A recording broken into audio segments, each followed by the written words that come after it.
Okay, so dreams really do come true, and mostly it takes a lot of hard work, dedication, and sacrifice. That's why I'm still waiting for my dreams to come true. Where are my dreams? Yeah. Joining us this morning, Sean Ryan. He recently qualified for the Olympics. I'm not talking about, like, you know, in Hamilton County, because I mean the Olympics. The actual Olympics, in swimming. Yes. We Skyped with Sean from Russia after he qualified, and now he is here back in the United States. Thank you so much for joining us. Thank you for having me. Now, first explain to us, what is open water swimming? So open water swimming is when you take swimming out of the pool and you swim in either lakes, rivers, or oceans. And it's a much longer race, and there's a lot more strategy involved because there are no times in open water swimming. There's no world records or American records. Every course is a little different. Even on the same course, each race day is going to be different due to conditions, how warm or cold the water temperature is, how windy it is that day, if there's a bunch of chop, or if you're in the ocean, if you have big waves or not. So everything's very variable in open water swimming and pure racing because there are no times. So it's all about strategically racing all the other people in the field. There also aren't any lane ropes, so everybody's swimming on top of each other. Oh man, I can't even imagine that. Yeah. So there's a lot of contact that happens. Most of it is unintentional. There's sometimes is a little bit of intentional violence that happens. Wow, this is kind of a little combo, a little hybrid swimming. And now, Sean, you grew up in Chattanooga. You went to McCallie, and that's where you trained a lot, and then went on to University of Michigan.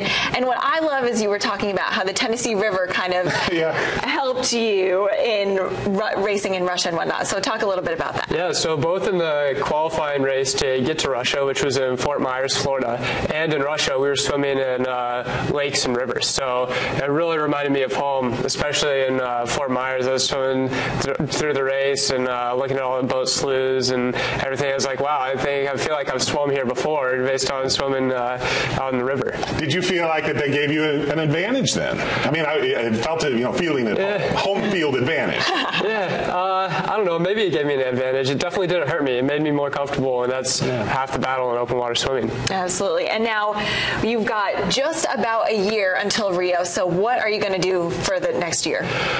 So we actually just passed the year mark to the Olympics this week, and I also in the second week of the Olympics, so I think I have a few more days to go.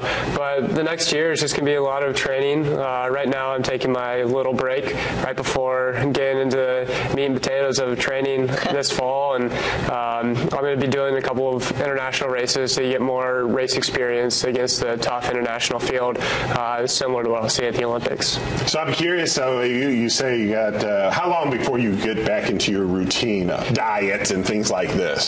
So I'm going to start getting back in the water a little bit over the next few weeks, and then on August 25th, the whole professional post-grad group at Michigan is going to be back in the water swimming twice a day. That's when the real training starts.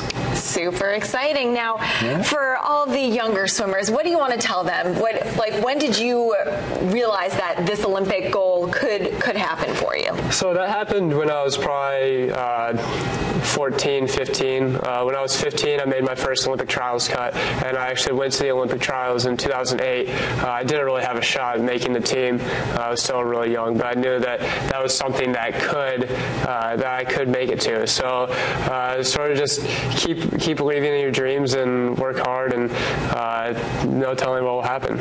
All right. Thank you so much, Sean Ryan. We look forward to following you the next year and then in Rio. Thank you. Thanks so much for joining us this morning. Great job.